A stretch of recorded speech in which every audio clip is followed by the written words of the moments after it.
14-15 বছরে অর্থ বছরে এই ব্রিজটি নির্মাণ করা হয়।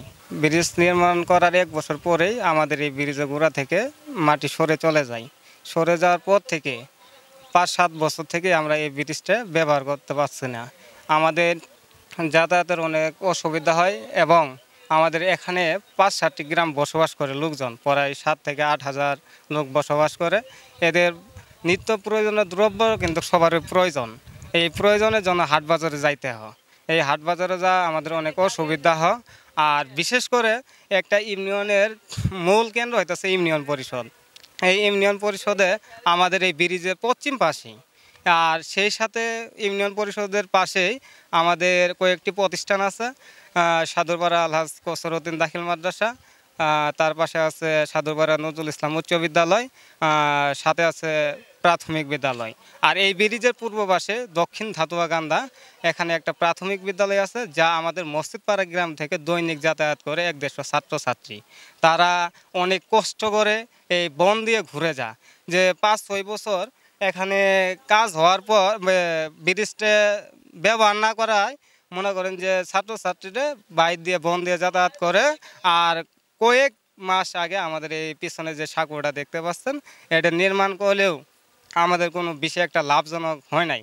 এই কারণেই হয় আমাদের পোলাবানরা অনেক ভোগান্তির মাধ্যমে গার্জিয়ানেরা তারা এই ব্রিজটা পার করে থয়ে যায়, যাতে পোলাবানে কোনো অ্যাক্সিডেন্ট না হয়।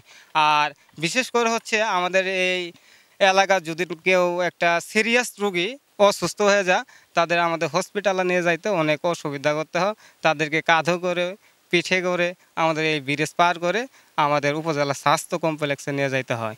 সো আমার কথা হচ্ছে যে এই ব্রিজটা অতি তাড়াতাড়ি আমাদের বকশীগঞ্জ উপজেলার ইউনিয়ন স্যারেরা যদি তাদের সুদৃষ্টিতে দেখে, আশা করি আমাদের এই ব্রিজের কাজটি সংস্কার হবে এবং নতুন রূপে আমরা যেন আগের মতো এই রাস্তায় যাতায়াত করতে পারি। আমাদের এই ব্রিজটা দীর্ঘ 9 বছর আগে করা, কিন্তু করার পরে বছরই একেবারে বন্যায় এই মাটিগুলো ধোয়া নিয়ে গেছে। 9 বছর থেকে আমরা এই ব্রিজটা কোনো করতে পারতেছি না, মানে চলাচলে একবারই নিচ দিয়ে চলাচল করি। আমাদের এখানে মানে মূল কেন্দ্র সাদুরপাড়া ইউনিয়ন পরিষদ, এটি কিন্তু সাদুরপাড়া মূল কেন্দ্র। এই পরিষদে এই ব্রিজ হয়ে যাওয়া লাগে এই রাস্তা দিয়ে। তারপরে 5টা-6টা প্রতিষ্ঠান ওই সাদুরপাড়া ইউনিয়ন অফিসের ওখানে ইউনিয়ন পরিষদের সাথেই এই সামনে আরও 3-4টে প্রতিষ্ঠান। পরে আমরা 10-12 হাজার লোক একদিন চলাচল করি, মানে 7-8টা-9টা গ্রাম মিলে এই ব্রিজটা চলাচল করি। কিন্তু এখানে সবচেয়ে বড় কথা হলো যে আমাদের এখানে কৃষি প্রধান দেশ। এখানে কিন্তু পুরাটাই দেখতেছেন আবাদি জমি, আমরা চাষবাস করি। কিন্তু চাষবাস করার পরে এই জমির যে ফসলগুলো নিয়ে যাবো, এটা কিন্তু আমাদের একেবারেই নিজানির মতো কোনো ক্ষমতা নেই। মাঝে মাঝে আমরা যখন বর্ষা হয়, আমরা হয়তো ফসল নিয়ে যাইতে পারি না, অন্য খানা মোটাই বা করি। এইভাবে যেগুলা খরচ করি আমরা, আমাদের ফসলের কোনো পাই না। আর সবচেয়ে বড় কথা হলো যে ছাত্রছাত্রীগুলা যখন বন্যা হয়, তখন ছাত্রছাত্রীগুলো কিন্তু এমনি যাইতে পারে না, এদের লেখাপড়ার অনেক দুর্ভোগ হয়।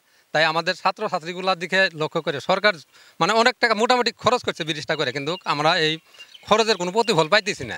আমাদের শিক্ষার্থীরা যাইতে পারতেছে না। আর সবচেয়ে বড় কথা হলো আমরা যে 9টা বছর থেকে দুর্ভোগ পাই, যে এতগুলা লোক 3-4-6-7টা পাড়ার লোকের দুর্ভোগে আছি। আমরা সরকারের কাছে আবেদন করব, যদি একটু সুনজর দিয়ে আমাদের ব্রিজটা করে দেয়, তাহলে আমরা 8-9টা পাড়ার লোক মানে উপকৃত হব।